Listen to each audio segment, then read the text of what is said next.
A just city is an inclusive city. In Uganda, we believe that everyone has a right to the city and should be included in all planning, in all things city-related. Something like housing should be treated as a human right issue. It's like access to water. Everybody wants to lead a dignified kind of life in whatever space they are. We are trying to work towards smart cities, green cities, modern cities, beautiful cities, and then the just concept comes in. The question about cities in Africa being unjust has three aspects to it. First one is the rate at which our cities in Africa are urbanizing, which on average is taking in populations that are more than anywhere else in the globe. Number two is where this population that is coming into the cities is resident. Anything between 50 and 60% are resident in the informal settlements. The third thing is that there is always this vision that cities offer more than what our rural places offer.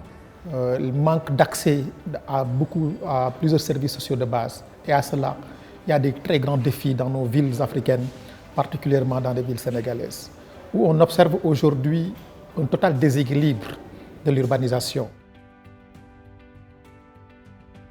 We have about 70% of, for instance, of the population in Tanzania living in informal settlements. But more importantly, they are underserviced. The predominantly African were not city dwellers. So what happened is that we inherited cities.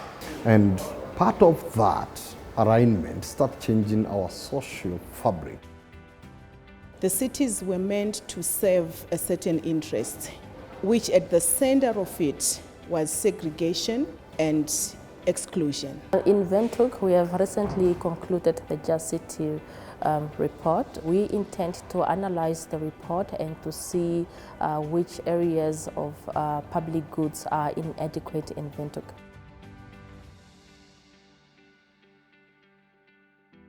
Working class people to this day spend a huge amount of their income on transport, going back and forth between town and their residential area.